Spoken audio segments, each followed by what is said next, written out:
तो question number 11 देखो क्या कहता है भाई, इतना बड़ा सवाल। देखो क्या कहता है, कहता है if the sum of first n term of an AP, किसी एपी के एन टर्म्स का जो सम है वो किस तरह दे रखा है, वो दे रखा है इस तरीके से 4n minus n square. What is the first term, पहली टर्म क्या होगी, ठीक है ना, दैट इज s1। जो फर्स्ट टर्म होगी वही s1 भी होगी। इतनी चीज क्लियर हो गई भाई, यहीं तक पढ़ते हैं, पूरा तो करेंगे नहीं अभी, ठीक है ना। सॉल्यूशन में कहता है, पहली बात तो वो एक हिंट दे दिया उसने यहाँ पे, मतलब कि जो a1 है वही मेरा s1 होगा, जो मेरा a1 है वही मेरा s1 होगा, और जो मेरा sn है मतलब सम ऑफ n टर्म जो है वो किस तरीके दे रखा है, वो दे रखा है मुझे 4n माइनस एन स्क्वायर। भाई ये लाइन भी उसने क्यों बोली है भाई, एक एग्जांपल के तरीके समझो कि अगर किसी एपी में सिर्फ एक ही टर्म है, मान के चलो 2 है, ठीक है ना, मैं बोलूं अब उस टर्म का मतलब उस एपी का जितनी भी टर्म है उसमें कितनी टर्म है, एक टर्म है 2, अब उसको जोड़ोगे तो क्या आएगा, 2 ही तो आएगा, तो मतलब a1 बराबर में होता है s1 के, ठीक है ना। तो मुझे जब s1 निकालना होगा मतलब n की जगह पे 1 रख दो, तो n की जगह पे 1 माइनस n की जगह पे 1 स्क्वायर, 4 1 जा 4 माइनस 1 का स्क्वायर 1, ठीक है ना। 4 माइनस 1 कितना हो गया, 1 हो गया, तो ये आ गया मेरा s1, और जो मेरा s1 आया वही मेरा क्या है, a1। तो ये दोनों चीजें मेरी एक साथ निकल गई, ठीक है ना। तो मेरा ये तो निकल गया भाई, फर्स्ट टर्म निकल गई मेरी। फिर कहता है first what is the sum of first 2 term, मतलब कि पहली दो टर्म्स का सम क्या होगा, मतलब क्या फाइंड करने को कह रहा है वो तुमसे फाइंड करने को कह रहा है s2 मतलब 2 टर्म्स का सम, ओके ना। तो sn किस तरीके से दे रखा है मुझे भाई, 4n माइनस एन स्क्वायर करके दे रखा है। अब n की जगह पे मैं क्या रख दूंगा, 2 रख दूंगा, तो n की जगह पे 2 माइनस n की जगह पे 2 और इसका स्क्वायर। सॉल्व करो, 4 2 जा 8 माइनस 4 4 जा 2 2 जा 4, तो 8 माइनस 4 कितना हो गया, 4, ये s2 हो गया।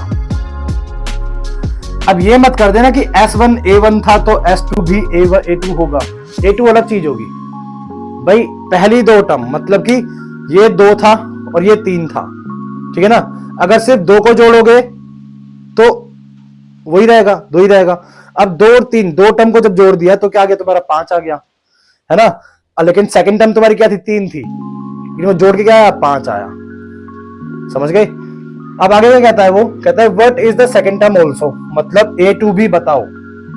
अब तुमसे जब वो a2 पूछ रहा है तो एक बात बताओ, जो डिजिट तुम्हारी इन दोनों को जोड़ के आई, 2 टर्म को जोड़ के तुम्हारा क्या आया, s2 आया। s2 में से अगर तुम s1 को माइनस कर दोगे, s2 में से अगर तुम s1 को माइनस कर दोगे तुम्हें क्या मिलेगा, a2 ही तो मिलेगा भाई। 5 आया था दोनों को जोड़ के, अगर 5 में से तुम a1 जो आगे वाली टर्म थी उसको माइनस कर दोगे, भाई आगे क्या आ रहा था, सिर्फ 2 आ रहा था ना। मैंने बोला 2 पहली टर्म होगी और 3 सेकंड टर्म होगी, ये a1 है ये a2 है, तो जो a1 होता है वही s1 होता है, ये तो बात क्लियर हो गई, ओके। अब यही मेरा s1 होगा, s2 मेरा क्या होगा भाई, 3 प्लस 2 तो 2 प्लस 3 कितना हो जाएगा, 5। मुझे निकालना है a2, अगर मैं इन दोनों को जोड़ के जो आया, इन दोनों जोड़ के क्या आया, 5 आया।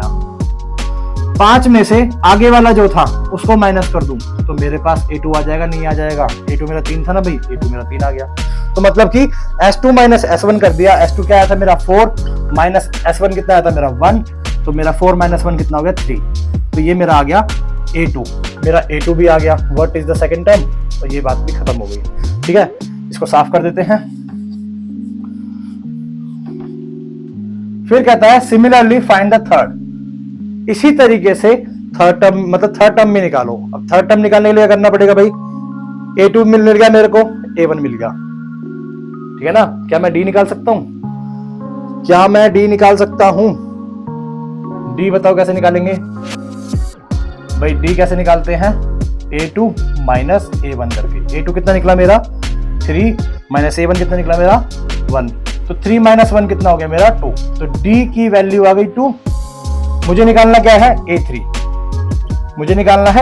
a3 कैसे निकालते हैं, a3 निकालने का तरीका क्या होता है, a प्लस 2d। अब ये मत बोलना है कैसे आया, 5.2 में खूब कराया तुमने इस तरीके से, फिर भी बता देता हूं, चलो भाई ए एन वाले फॉर्मूले से A plus N minus one D A three, तो a प्लस एन की जगह पे 3 रखा था, तो यहाँ पे भी n की जगह पे 3 माइनस वन इंटू में D, a plus 3 minus one 2 into में डी, क्या हो गया 2d।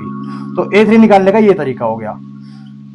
अब a कितना है तुम्हारा, a है तुम्हारा 1 प्लस 2 और d कितना है तुम्हारा 2, तो 1 प्लस 2 2 जा 4, a3 कितना आ गया तुम्हारा 1 प्लस 4 5, 1 प्लस 4 5 तुम्हारा a3 आ गया। कहता है द 10 टर्म में निकालो। 10 टर्म कैसे निकाल दोगे भाई, a10 इज इक्वल टू में कैसे निकाल देंगे a प्लस 90। भाई a10 कैसे निकालोगे, a प्लस 90 जो यहां होता है उससे एक कम रखना है। यहां 10 था तो यहां पे 9, यहां पे 3 था तो यहां पे 2, इस तरीके से। तो a कितना था मेरा, a था मेरा 1 प्लस 9 और d कितना निकला मेरा, d निकला मेरा 2, तो 9 2 जा 18, 18 प्लस 1 कितना हो गया मेरा 20, तो a10 निकल गया मेरा 20। फिर कहता है वो कि nth टर्म भी निकालो। अब nth टर्म कैसे निकालोगे भाई, nth टर्म को निकालने का मतलब an निकालो। an कैसे निकालते हैं, a plus N minus one into में डी, ऐसे निकालते हैं ना। क्या करो, n की जगह पे n ही रख दो, जैसे लास्ट क्वेश्चन में करा था हमने Sn निकालना था और लास्ट में, तो ऐसे ही क्या करना था, इसमें भी n ही निकालना है, nth टर्म ही निकालनी है। तो n की जगह पे n रख दिया, a की वैल्यू क्या थी भाई 1, तो a की जगह पे 1, n की जगह पे n और d की जगह पे 2, तो 1 प्लस, इसको इसे सॉल्व करो भाई, ब्रैकेट के बाहर क्या है 2, मल्टीप्लाई में, तो 2 पूरे ब्रैकेट से मल्टीप्लाई होगा। तो इस 2 को n से मल्टीप्लाई करो, क्या आएगा 2n, माइनस 2 को माइनस 1 से मल्टीप्लाई करो, क्या आएगा 2, ठीक है ना। अब माइनस 2 और प्लस 1 क्या हो जाएगा, ये 2n का तो 2n रहा और ये हो जाएगा माइनस का 1, मतलब an कैसी आएगी आपकी, an आएगी आपकी 2n माइनस 1। अब आपको कोई भी टर्म निकालनी हो, इस AP की कोई भी टर्म निकालनी हो, बस n की जगह पे वैल्यू रख दो, इस वाले फॉर्म में n की जगह पे वो रख दो। मान के चलो मुझे a5 निकालना है, तो a5 अब 2 n की जगह पे क्या रख दिया 5 माइनस 1, तो ये 5 2 जा 10 माइनस 1 हो गया 9, मतलब a5 भी निकाल दिया। देखो तुमने सारे आंसरों के साथ ये सवाल होता है यहीं पे खत्म। बढ़ते हैं अपने अगले सवाल पे।